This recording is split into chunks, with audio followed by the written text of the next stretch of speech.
sur une cuve de 20 m3 5, donc avec pompe à lobe plus HR.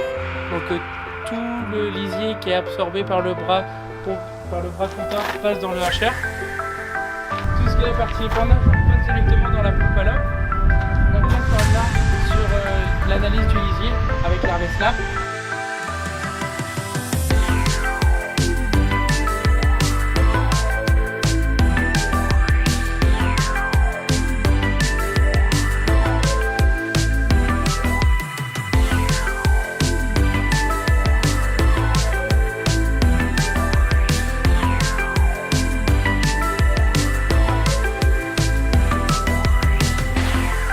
À l'avant, suspension de flèche automatique, on peut aussi plus ou moins la tasser ou la détendre au maximum en fonction du terrain, des entrées de champ, etc. pour être le plus polyvalent possible.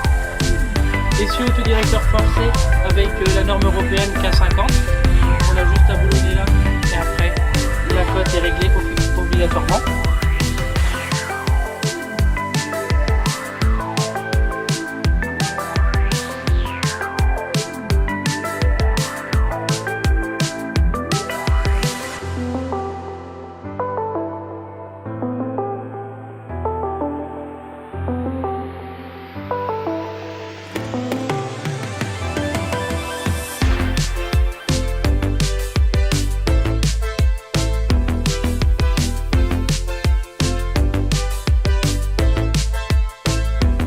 Cette tonne, nous sommes équipés d'un relevage arrière de 9 tonnes, très polyvalent pour passer sur des grandes largeurs de rampe et des grandes largeurs d'enfouisseurs, toujours avec de la force, sur laquelle on peut avoir aussi bien une position flottante qu'une position en terrage forcé, pression au sol pour tout type d'enfouisseur ou injecteur.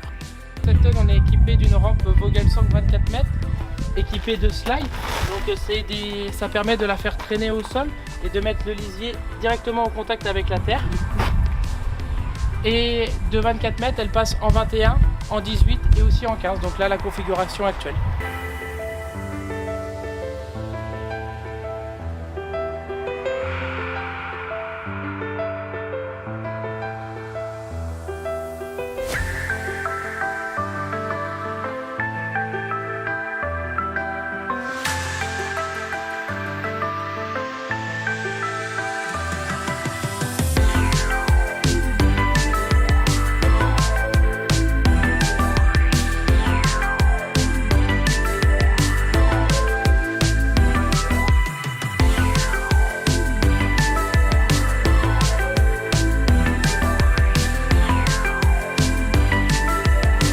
Donc là on se retrouve sur une citerne de transfert.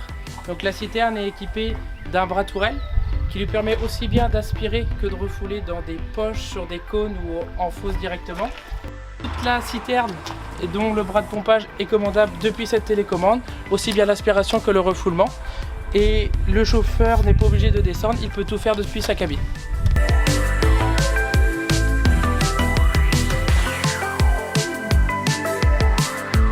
Et dans tous les cas, sur nos citernes comme sur nos tonnes, on part sur de la cuve à l'air libre, donc maximum 1 bar dans la cuve.